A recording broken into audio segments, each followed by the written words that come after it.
El género del sustantivo. Análisis morfológico.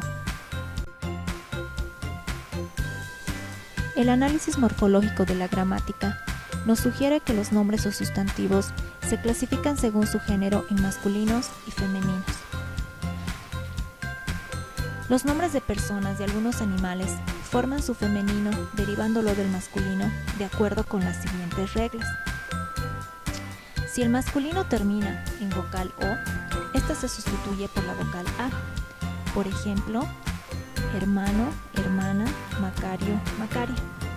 En cambio, si el sustantivo masculino termina en consonante, se le añade una vocal A. Por ejemplo, de señor, señora, de Juan, Juana, de Zagal, Zagala, etc.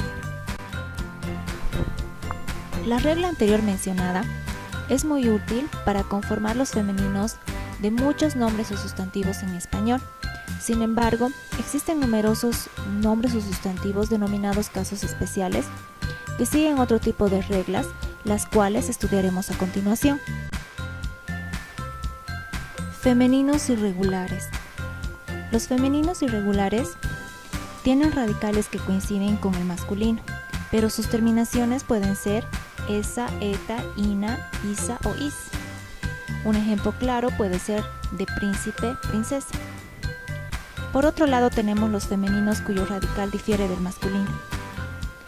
Vale decir que la palabra cambie completamente. Un ejemplo puede ser nuera, yerno, caballo, yegua. Clasificación del sustantivo por el género. La clasificación de los sustantivos en cuanto al género nos dice que estos pueden ser ambiguos, de género común, epicenos o bigénero. Los sustantivos ambiguos son aquellos que se pueden emplear con ambos géneros de manera indistinta, en función de la preferencia de los hablantes, la cual varía de una región geográfica a otra. En ese sentido, se puede decir la azúcar o el azúcar. Esta variación también depende de la intención expresiva del hablante, como en la mar o el mar. Los nombres o sustantivos de género común son aquellos nombres de personas cuya forma no cambia para referirse a un género u otro.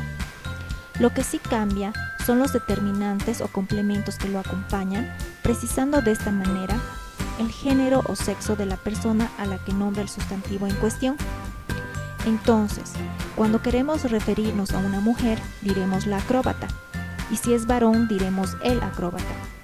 Lo mismo sucede con palabras como patriota, guía, cadete, etc.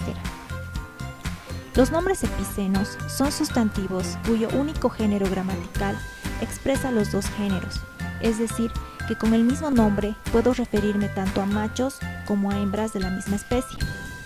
En este grupo tenemos los nombres epicenos de género femenino, como la abeja, la culebra, la tortuga, etc., que se refieren también a los machos de la especie.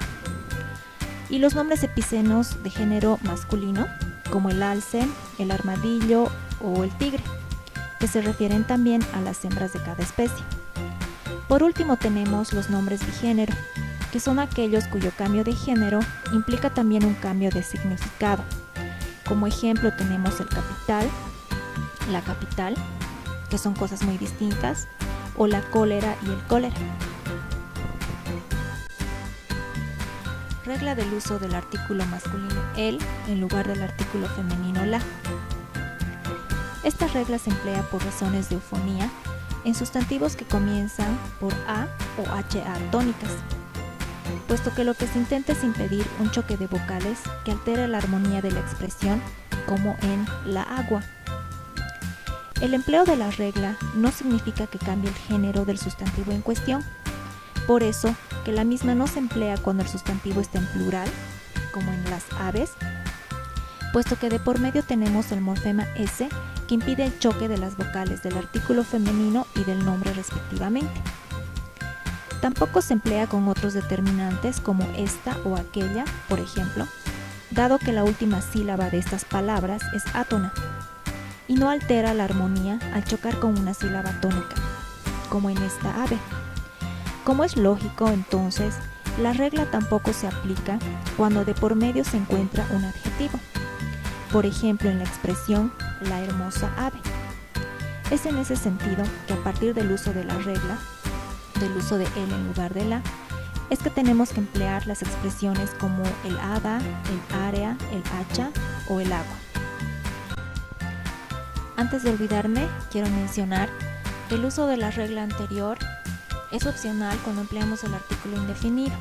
Por lo tanto, es posible decir un ave o una ave. No olvides suscribirte al canal para recibir nuevos videos cada semana. Gracias.